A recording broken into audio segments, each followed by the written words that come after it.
रुपाली चाकणकरांच्या तक्रारीवरून पुण्याच्या शिवाजीनगर पोलीस ठाण्यामध्ये बदनामी प्रकरणी गुन्हा दाखल करण्यात आलेला आहे। रुपाली ठोंबरे, अंधारे, दीपाली सय्यद, संगीता तिवारींसह 19 जणांवर गुन्हा दाखल झालाय। खरासोबतचे सार्वजनिक कार्यक्रमामधले फोटो व्हिडिओ वापरून आरोप करण्यात आले, असा चाकणकरांच्या तक्रारीमध्ये उल्लेख आहे।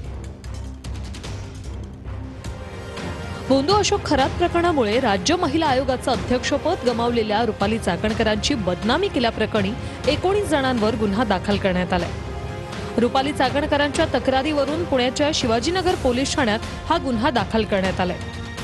रुपाली ठोंबरे, सुषमा अंधारे, दीपाली सय्यद, संगीता तिवारी, आशा मिरगे यांच्यासह शरद पवारांच्या राष्ट्रवादीचे सोशल मीडिया पदाधिकारी योगेश सावंत, मोहसिन शेख आणि महादेव बालगुडे यांच्यावर गुन्हा दाखल करण्यात आलाय। रुपाली चाकणकर यांनी पोलिसात काय फिर्याद दिली होती तीही पाहूया।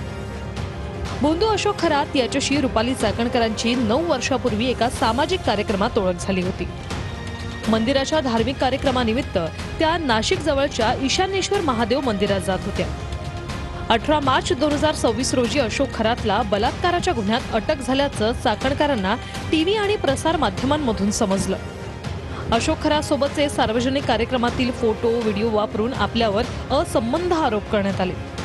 19 फेसबुक, इन्स्टा आणि यूट्यूब अकाउंटवरून बदनामीकारक, अश्लील आणि धमकीवजा पोस्ट टाकल्याचं आढळलं। यामुळे मानसिक त्रास आणि सामाजिक मानहानी झाल्याचं चाकणकरांनी तक्रारीत म्हटलंय। पीडित आहेत, कित्येक महिलांवर बलात्कार झालेत आणि ती बाई त्या माणसाला साथ देत होती।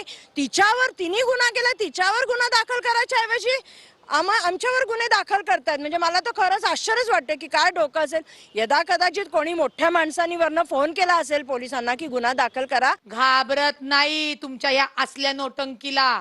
तुम्ही चित्रपट जे काढतात त्यांना धमक्या देतायत, त्यांना नोटिसा पाठवतायत, जे कार्यकर्ते आहेत त्यांना खोट्या धमक्या देऊन पोलिसांच्या माध्यमातून खोटे गुन्हे दाखल करतायत। बापाची मक्तेदारी का हो तुमच्या? बापाची आहे का?